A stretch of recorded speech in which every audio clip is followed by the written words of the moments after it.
Mais uma vez aqui estamos e mais uma vez vamos conversar, eu e o Abel. Hoje, na sequência do que foi dito no programa anterior, em que estamos a falar sobre ter medo, ficou no ar já um pouquinho de como lidar com os medos e, sobretudo, como ultrapassar, como vencer os medos. Foi assim tocado ao web e ficou para hoje abordar de uma forma mais alargada, mais aberta, esta temática. Abel, boa noite. Preparado para nos ajudar a vencer os medos? Boa noite, quer dizer, vou dar uma ajuda, mas conviria fixar bem esta palavra. Eu poderei ajudar, mas não posso aprender por ninguém, porque penso que o medo, o vencer o medo é como o amor, é um fenómeno humano.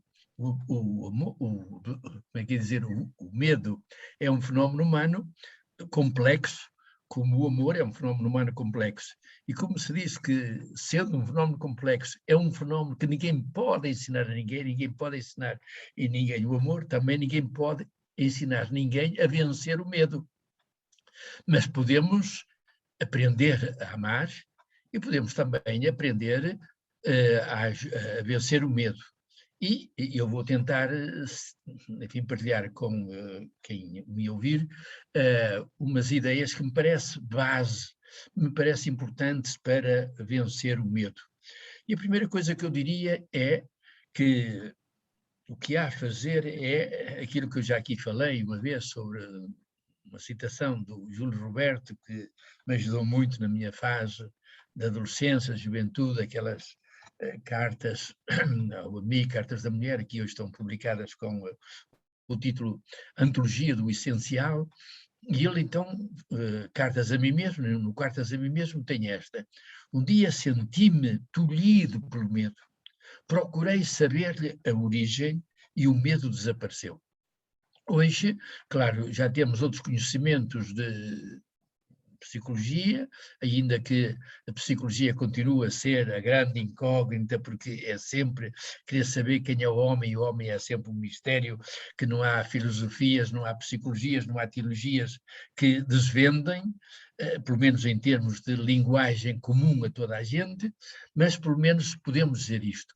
O medo é um fenómeno humano que pode ser bem dirigido e ou mal dirigido, portanto, é uma energia que flui no circuito positivo e ou no circuito negativo. E, portanto, a primeira coisa que há a fazer é: de onde é que isto me vem? Primeira coisa, se calhar até é aprender, afinal, a tomar consciência dos nossos medos. Quer dizer, eu tomar consciência de que estou a ser habitado, ou só visitado, porque às vezes a palavra visitado e habitado em relação aos sentimentos é distinto, porque um sentimento que me visita, visita e passa. Um sentimento que me habita, ele está lá sempre e de vez em quando faz muito barulho. Eu quero mandá-lo embora e nem sempre posso. Outras vezes é um sentimento que me habita que eu não quero mandar embora, preciso de cuidar bem dele, porque dá sentido à minha vida. O medo é uma dessas coisas que muita gente pensa mal, e é importante aprender a pensar o que é. O que é o medo? E eu penso que, já aqui disse de alguma maneira, o medo é um sentimento básico. Isto é, não há ninguém que não tenha medo.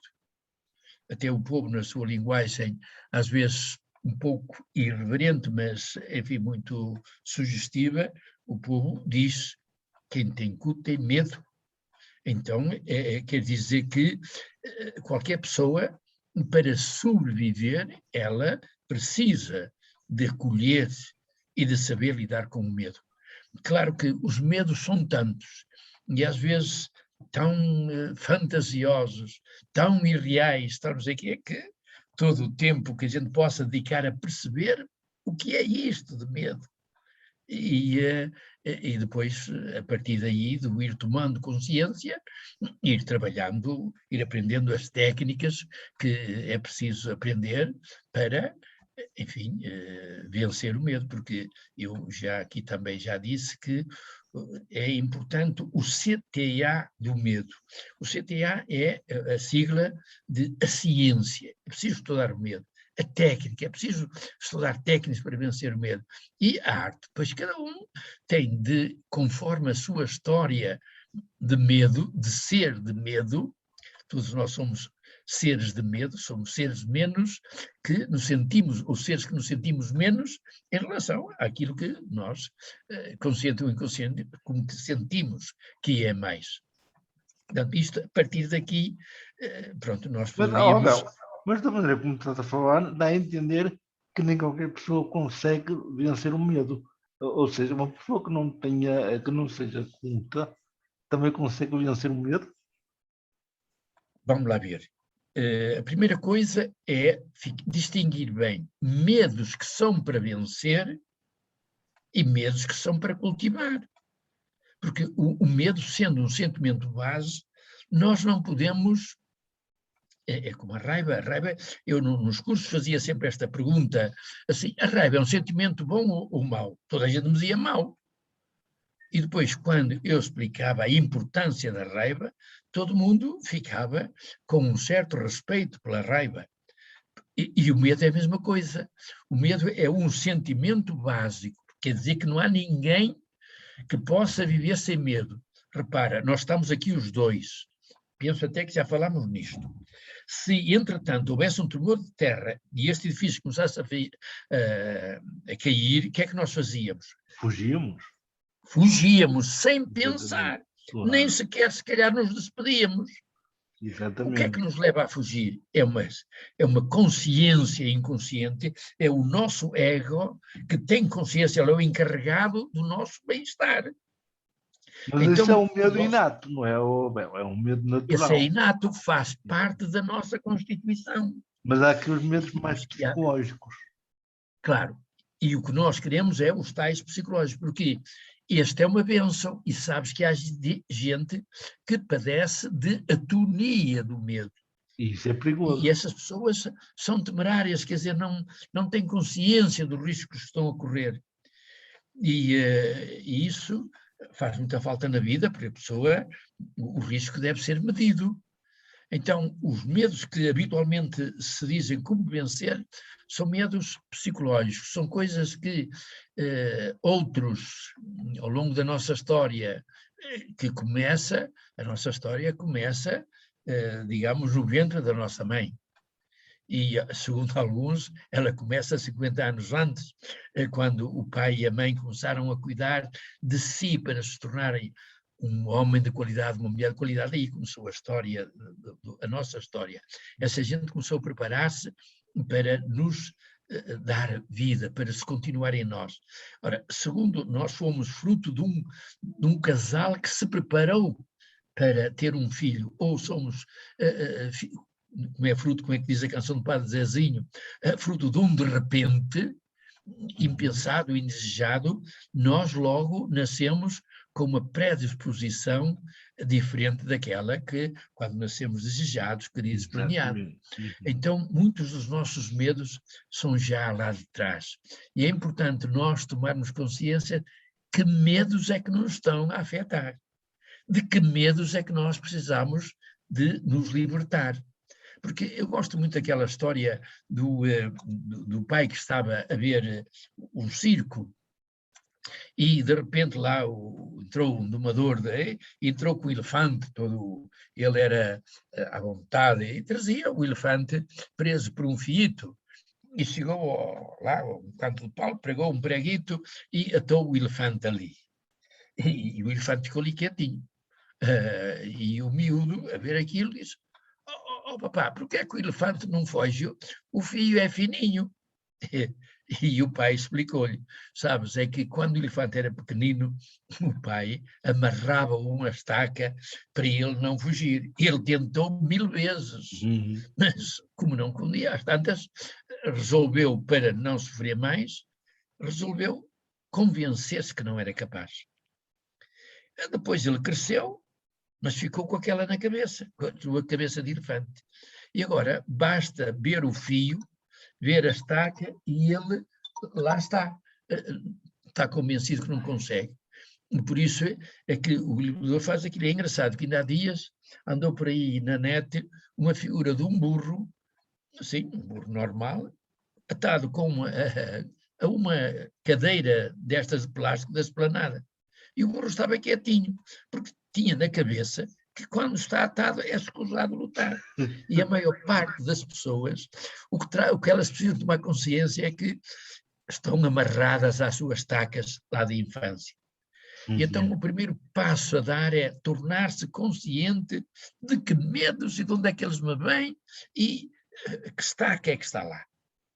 Este penso que é o primeiro passo a dar. O Lacan, um grande mestre da psicologia, disse que aquilo que não se torna consciente vira destino. E a maior parte das pessoas está destinada. Isto é, porque ao longo dos anos tanto alimentou que agora padece de uma doença crónica do medo. Portanto, com ela já não é possível curar. É só possível fazer um tratamento de, como é que se diz, paliativo ou cuidados continuados, ou às vezes, de vez em quando, numa crise, cuidados intensivos. Mas elas já não vão lá porque já não mudam aquela cabeça. Isso até parece a ditadura do pensamento.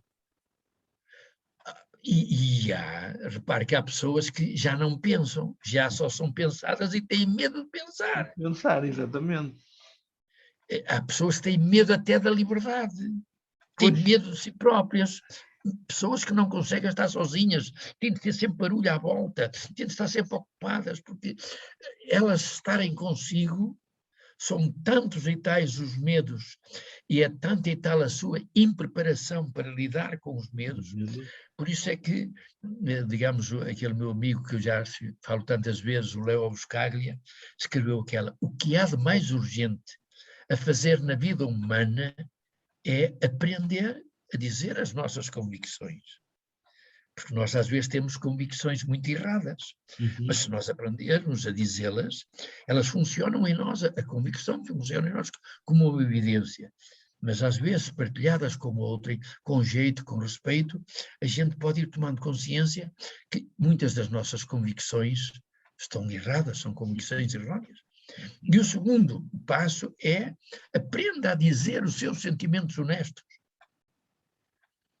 E isto é indispensável, pois, claro que é preciso aprender, e este é o terceiro ponto que ele diz, dos três que ele diz, o que há de mais importante a fazer na vida humana é aprender a dizer as nossas convicções, aprender a dizer os nossos sentimentos e a viver com as consequências. Claro que se eu digo que tenho medo, claro que tenho medo, já me aqui perguntaste se eu tenho medo. Se isto começar a cair, eu não espero que tu me digas, Abel, vai-te embora. Eu fujo. Ou se começar aqui desse lado, eu vejo tudo aqui e compreendo que tu não tiveste tempo de se despedir. Mas, não, se as pessoas não arriscarem, então não tentarem ultrapassar o medo e não tomarem medidas, não avançarem, também arriscam a levar com outras consequências. Porque quer faças, quer não faças, tudo traz consequências. Por isso mesmo é que, se calhar, a grande pergunta, como vencer o medo, eu gostaria de fazer outra pergunta. Essa é uma pergunta pertinente, isto é uma pergunta que faz sentido e que é necessário pôr-se e é necessário buscar uma resposta, ou é uma pergunta retórica em busca de um sim? Eu acho que se calhar o mais importante, além disso, também era a pessoa, antes de vencer o medo, ou tentar vencer o medo, era tentar conhecer a razão, a raiz do seu medo. Por isso mesmo, quer dizer, tomar consciência de que medo é que me tolhe, porque eu posso estar com medo de romper um fio, uma estaca, que afinal não me vai oferecer resistência nenhuma, vai-me passar, vai-me dar entrada na liberdade.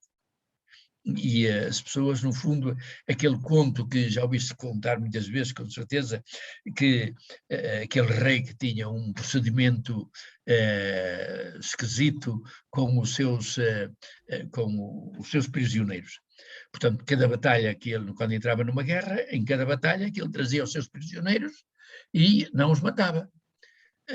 Trazia-os para uma sala, enfim, que punha-os em roda, todos em círculo, e mandava-os olhar, e de um lado tinha uma fila de homens seteiros, não é? Com as suas setas ou flechas ali apontadas, e do outro lado tinha uma porta cheia de caveiras a sangrar.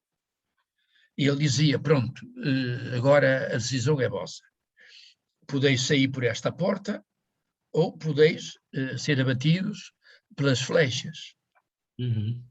E o curioso é que todos escolhiam ser abatidos pelas flechas. Ninguém ousava abrir a porta que tinha caveiras a sangrar e essa história toda. Um dia, acabada a guerra, um soldado da confiança do rei pergunta-lhe, mas o que é que há por trás daquela porta? E o rei diz-lhe, abre tu e vai ver. E ele devagarinho foi abrir e o sol começou a entrar na sala e começou a fazer luz. Ele começou a ganhar confiança e foi indo até encarar com o sol. O sol espalhava-se na natureza, num caminho, aquela porta dava para a liberdade. E todo mundo, entretanto, escolhia as flechas com medo da liberdade. Eu penso que o grande desafio para quem sofre de medos é parar a perguntar com sinceridade. Eu gostava de saber, claro que depois precisa de tempo para aclarar a sua cabeça e depois trabalhar os medos. Dá que fazer... Mas muita gente até tem medo de pensar e de parar, como é que vai resolver isso? Precisamente, esse é que é o grande busilho. Se a pessoa tem medo de parar e tem medo de pensar, repara, não há psicólogo, não há psiquiatra, não há ninguém que possa substituí-la no enfrentar o medo. Ali, no exemplo da história, ninguém podia substituir ninguém, cada um é que tem de ir confrontar-se com a porta. Claro que precisamos conversar sobre isso, porque, só para terminar, se calhar, porque já começa a ser horas, aquela história, não sei se conheces, a história que se chama A Cura. É assim, é uma história pequenina, portanto, o mestre tinha fama de ser assim um psicólogo, um homem que fazia milagres no sentido de ele ajudava realmente as pessoas a curar-se. Ganhou fama e depois não tinha mãos a medir. Um dia alguém ouviu dentro do seu consultório esta conversa. A senhora entrou, pronto, na figura é uma senhora, mas podia ser um senhor perfeitamente, entrou, expôs o seu problema e em determinada altura ele diz assim, bom, basta, penso que já percebi qual é o seu problema. Agora, o meu problema é este, a senhora quer mesmo curar-se? E ela fica muito escandalizada com a pergunta e diz, veja o tempo que eu esperei, veja o que eu gastei para chegar aqui, veja o que eu vou ter de pagar. E ainda me pergunta se eu não quero curar-me. E ele continua a conversa, diz, olha, para mim isso não é claro, não justifica, porque eu recebo aqui muita gente que espera mais tempo, paga mais, gasta mais e não quer curar-se. A senhora fica novamente muito enervada, então sabendo que o senhor tem tão pouco tempo e que há tanta gente à espera e ainda vem para aqui roubar tempo, e ele dá-lhe esta resposta, sabe, toda a cura implica trabalho e dor. O comum das pessoas busca alívio e consolação.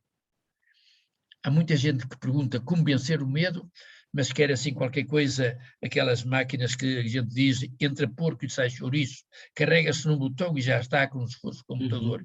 Tudo que é psicológico, américo, demora muito tempo. Faz parte da nossa mentalidade, quer dizer, faz parte da predisposição psicofísica da nossa mente. O pensar, o conversar, o falar a sua verdade, o tomar consciência da nossa verdade, cheia de limitações. Repara que o meu ser, Abel, tem esta limitação. Se esta casa começar a cair, eu tenho de fugir quanto antes, porque eu não aguento com a casa em cima. Mas eu só estou aqui a despir-me, despido, e abrem a porta e eu como que apanho um susto, quer dizer, não estou habituado a ser visto por desconhecidos, enfim, quer dizer, há uma data de medos que são estruturais, portanto eu preciso de aprender a viver com esses e a distinguir-os dos outros, que são medos que me meteram na cabeça e que eu preciso, quanto antes, libertar-me destes inquilinos que dão cabo da minha festa familiar comigo. Sim, mas no fim desta conversa toda ainda vai haver muita boa gente a dizer: podiam inventar uma pastinhazinha que resolvesse estas coisas todas. Era tão fácil, mas não pode ser. Repara como isso dá razão ao Gandhi. O Gandhi disse que o ser humano é muito mais expedito, muito mais habilidoso em enganar-se a si mesmo do que em enganar os outros. A pastilha tira-me a consciência da dor. Mas é um analgésico, é um paliativo, mas ela continua lá. Enquanto eu não arrancar a raiz, o analgésico não resolve. Adia a dor, torna-me inconsciente dela, mas adia o problema e depois pode acontecer que um dia em que eu queria mesmo, aí eu tomo consciência que precisava, mas pode ser tarde. Eu aí já só aguento com paliativos, com cuidados continuados. E aí já não podes fazer nada, porque já não podes fazer nada, porque aí já não posso. Não tens forças para ultrapassar o que seja. E muitas vezes o psicólogo, o psiquiatra, os terapeutas, veem-se adiante de clientes ou pacientes, como quisermos, que na verdade já não estão em condições de fazer o trabalho bonito, doloroso, mas bonito, da saída dos medos. Eu digo-te que das minhas experiências de vencer os medos, ajudou-me muito o yoga, em que, durante 7 anos em que eu pratiquei, era raro o dia que a diretora do centro, a Dinora, era um centro ali em Gonçalo Cristóvão, penso que agora a aula continua com uma neta dela, segundo ouvi dizer, mas a Dinora muitas vezes dizia: o vosso trabalho para cada dia é identificar um tabu, uma coisa que têm medo porque meteram na cabeça, identificar um tabu, e depois cuidar de vencê-lo, vencer o tabu. Eu tomei consciência de que isto em mim era um tabu. E lembro-me de uma coisa engraçada. Uma vez estava em Matosinhos, ainda não havia aquela avenida que há, frente à praia que entrava ali por Matosinhos, dentro daquela praia chamada do Castelo do Queijo, isso, e estava ali um rapaz, enfim, um jovem, a fazer ginástica. Ele veio a correr, chegou ali, parou, aquilo não era relevado, mas era areia que vinha até cá acima. E, por outro lado, naquela rua que hoje está ali, uma senhora rua, e estão ali, aquilo era ali naquelas fábricas em abandono, estavam uma prostituta, uma série de prostitutas ali a oferecer-se. Eu digo para a pessoa que estava comigo: olha o contraste. Daquele lado, a prostituição, oferecer-se a quem passa. Do outro lado, um jovem ali a fazer ginástica, quer dizer, apetecia-me ir ali dizer ao jovem: epá, tu estás-me a dar força, porque no mundo em que oferece daquilo também há jovens que são a esperança. Apetecia-me lá dizer, e a pessoa ri-se e diz: ó Bel, tu nem és homem, nem és nada, se não vais lá dizê-lo. E eu saio do carro, o jovem entretido a fazer ginástica, eu chego à beira dele, desculpa, interrupção, mas eu não consegui, enfim, não te dizer isto. Estás a ver lá, as prostitutas ali a oferecer-se, aqui um jovem a fazer ginástica, aqui a dar um exemplo de como se pode cuidar de nós.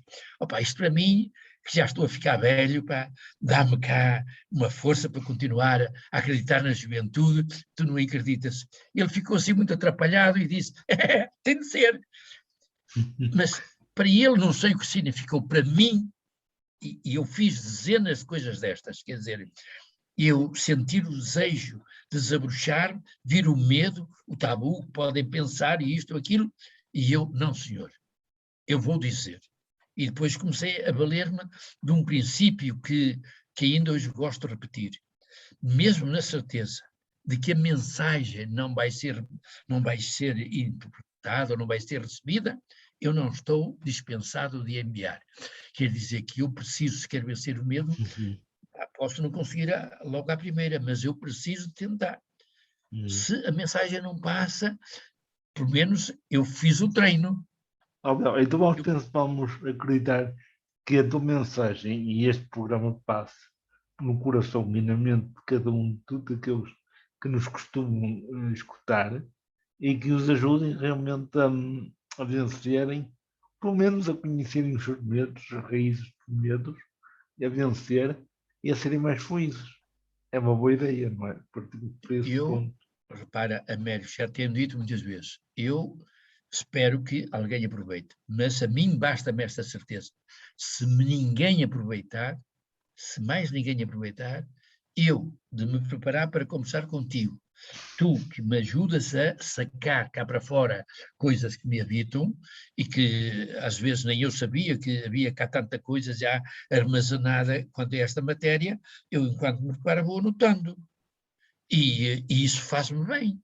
Eu que haverá Isso me ainda. liberta de medos. O medo de estar aqui, o medo do ridículo. Estou ali o Abel Magalhães aqui com o Américo aqui. Agora, quer dizer, estão aqui feitos o quê? Olha, estamos aqui feitos dois amigos que gostam de conversar sobre estas coisas. Exatamente. Se alguém aproveitar, aproveitou-se. Senão nós estamos a aproveitar nós. Aproveitamos nós e acreditamos que alguém vai aproveitar, até porque, em jeito de final do programa, eu quero agradecer em nosso nome as mensagens que nos têm sido enviadas, nomeadamente da Maria Fernanda Gomes e da Cátia. Oportunamente terão uma resposta. Abel, muito obrigado por esta rubrica de hoje. Já não faltará muito para nos juntarmos outra vez e fazermos um novo programa, vamos para o sexto, para o sétimo, este é o sexto. Vamos continuar. Não, este é o caminho a seguir a quem esteja à nossa espera. Obrigado, Abel. Deus, boa noite, Américo. Muito obrigado, eu.